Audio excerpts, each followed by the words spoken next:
Hi everyone! I want to show you something today. Earlier this week I made a really cool Dutch pour. I love it. It's made with two color shift TLP pigments, but there's a little something that bothers me about it. So let me just turn the camera around and I'll show you what I mean. Here's that Dutch pour. It's all dried, and if I move the camera just from side to side, you should be able to see the color shift. It is a really a cool effect. But even though it's really nice, I think it's dried beautifully, and also the paint is definitely not going anywhere. I tried wiping it once it was dry. This is what bothers me. I mix the paints with Joe Sonia varnish and see how it's sort of, I don't know, it's hard to describe. It's almost like gritty, grainy looking in places. Like I said, this will probably look actually really cool once it's resined and everything, but that sort of effect just really bothers me. So what I did this week, in between my day job here and there, I mixed a bunch of paints. TLPs again. I used TLP, TLP Indigo Waves, and also the other one I used was, let me just see, Pinwheel. And also I mixed up a bunch of other colors as well, not TLPs, but those were the two, these little pigments that I used. As you can see with me mixing here, I am actually doing something a little bit different this time. Instead of using the Joe Sonia varnish as a base or as something to wet the pigments with, I am using Amsterdam acrylic binder, to make it into more of a real acrylic color. So I have a couple of TLPs. I have something brand new to me, a Winsor & Newton Galleria acrylic. And yeah, what did I mix my purple with? Oh yes, I used DecoArt Metallics pearl. It's like a pearlescent pearl medium, and I mix that with a Liquitex dioxidine purple. So let's see what this color palette will do. So I'm gonna move over to my studio where I can really make a mess, and I'll see you there in a sec. Here we are, all set up. Okie doke. What I've done is I've placed my canvas on the spinner with my little extenders, and I've made sure that it's absolutely level in all directions using a spirit level. I thoroughly recommend getting one because there's nothing really quite so annoying as a nice design deciding to start running off the edges. It's just so irritating after all that time you've spent making a beautiful pour, thinking about your paints and your designs, and then it gets distorted, or worse yet, ruined by running off the edge. Anyway, instead of using a black background, I'm using Payne's Grey today. I love Payne's Grey, especially the ones like this one that has sort of like blue grey, dark blue grey hue to them. They are stunning. Not all of them are like that. Some of them are just pure grey, but this definitely has a nice bluish tint to it. It will be a lot darker once it's dry, like acrylics pretty much without exception do. This is heavily diluted with Floetrol, the European version, and water to consistency. I find with base paints it really It's very forgiving with, as long as your paint has high pigment content, you can really get away with diluting it very, very far. So I know those paints with a high pigment content are a lot more expensive, as you would expect, but you just use so little of them compared to cheaper paints. So I think it's worth it. So there we go. That's my base paint spread. Apologies for the glare. I still haven't gotten around to figuring out the studio lighting here, but hopefully you can bear with me. I'm just going to spin this out a little bit, spread out the base paint nice and even, and also get rid of any excess. I've got this piece of duct tape taped to this side because for some reason there's something really uneven going on here, and I can't ever get the spinner to be completely level. So I mark a side of my extender handles to know which way it needs to be for me to leave it to dry so that it's level in all directions. I just, you know, it was so much easier that way. Right, not too many air bubbles. I mixed this paint, I don't know, at least 12, maybe 18 hours ago. So it's settled nicely. There aren't too many bubbles, but I'm sure I just saw some rubbish there. So let's just get rid of that. Oh, the canvas I'm using. This is a 50 centimeter by 61, which sounds funny, but it's one of those standard French sizes. I think it's an F12. Originally, you know, the scaling or the rate, what would you call it? The standard sizes were made for oil paintings, but they're still, those sizes are still in use widely today. So 50 by 61 centimeters translates to roughly 20 by 24 inches, I believe.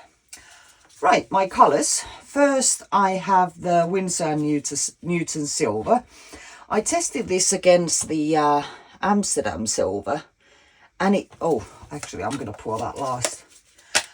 Yeah, it's a lot brighter than the Amsterdam.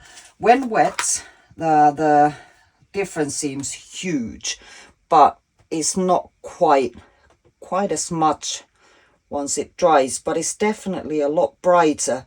Amsterdam has this, I don't know, it almost cuts towards yellow.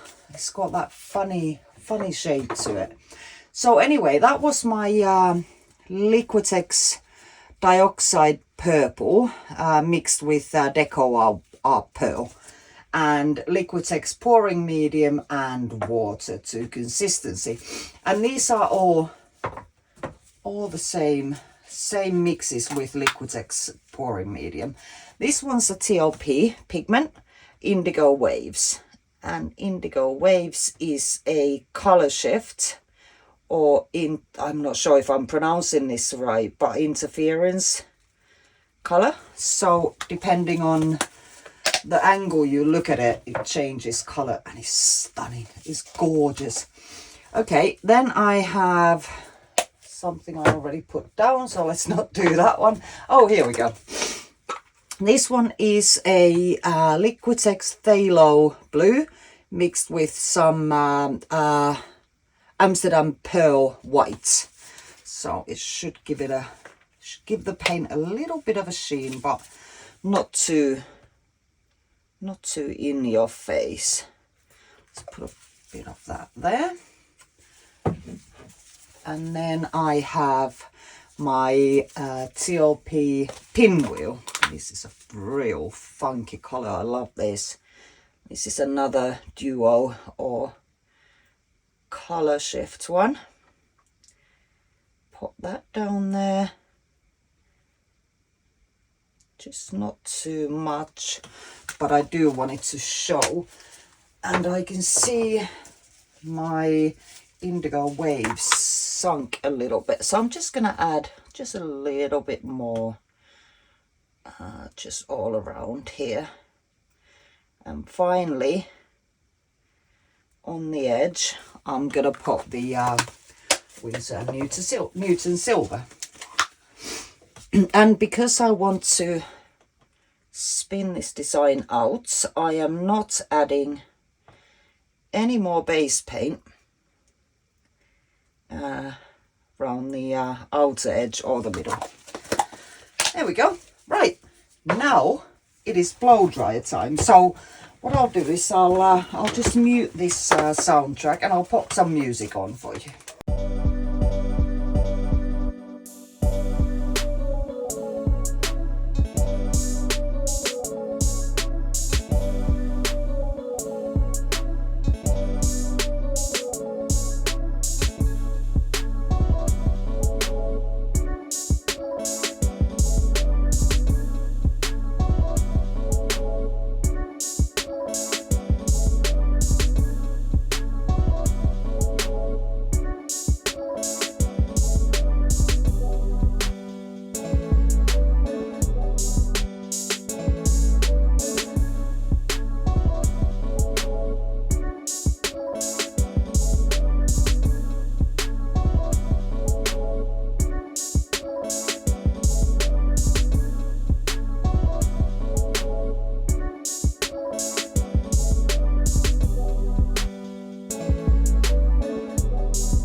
Oh my goodness, some of the effects going on here are incredible. Wow.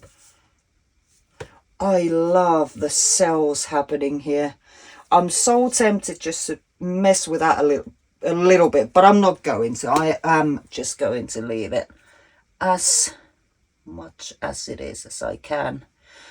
Just gonna accentuate the flower petals a little tiny bit, not too much. And then I'm going to just mess with the center a little bit. It's a bit ragged for my liking.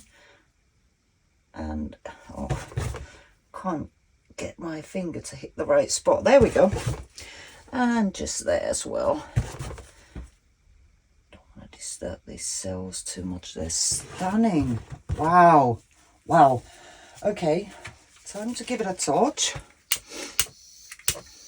Perhaps we'll get some more cells out that way. And it looks like the TLP pigments are behaving a lot better with this particular approach. I figured for this sort of technique, using Joe Sonia was not the right choice. And I think I may well have been right in my assessment, but we'll see once it dries. But as I said, let's get this the right way. So now it's level, and I'm gonna just fix the center.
now we can get on with spinning this. I can't wait to show you what's going on with the cells. It is incredible. I really need to sort out my camera setup because I wish you could see this. I will bring you in for a close-up because this is just, even if I say so myself, just unreal. So beautiful. And the colors, really, they are behaving so much better now. I'm really pleased I decided to try with a different way of mixing this. Oh, they're really opening up, and oh, the raggedy, crazy, beautiful look is unreal. These are falling off the side, which is cool. And I think I will do just a little bit more. I want this to just slightly fall off the edge there.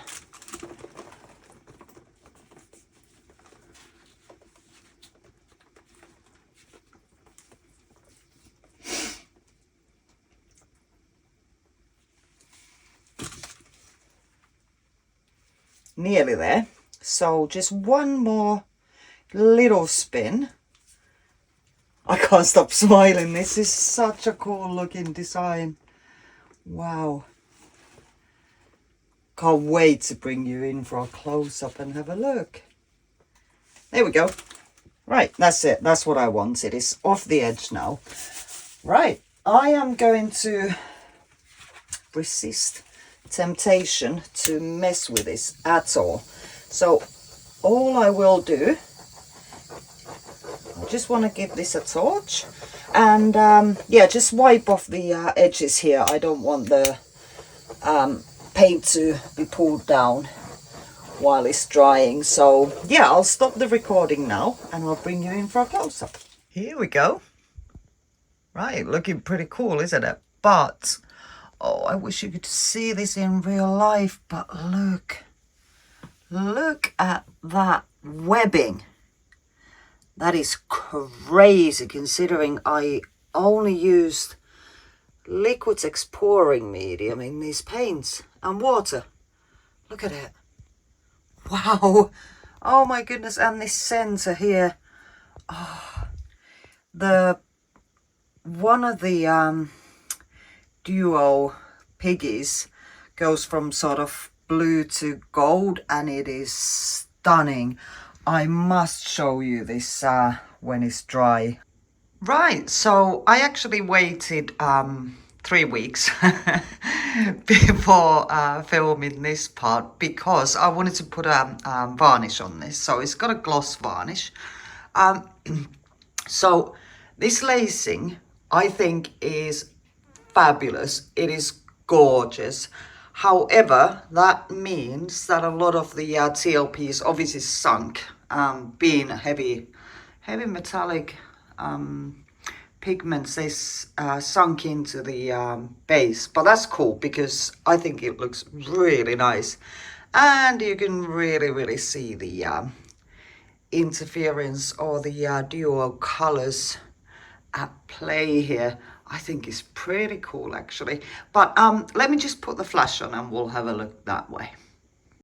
And with the flash on, you can really appreciate the beautiful colors of the piggy pigments.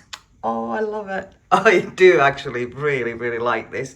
Did not work out like I wanted it to, but you know, sometimes that's just fine. But I'd love to hear what you think, so please leave me a comment and a thumbs up if you feel like it. And if you haven't already, please subscribe. Thanks so much for being here with me. I'll see you next time. Bye bye.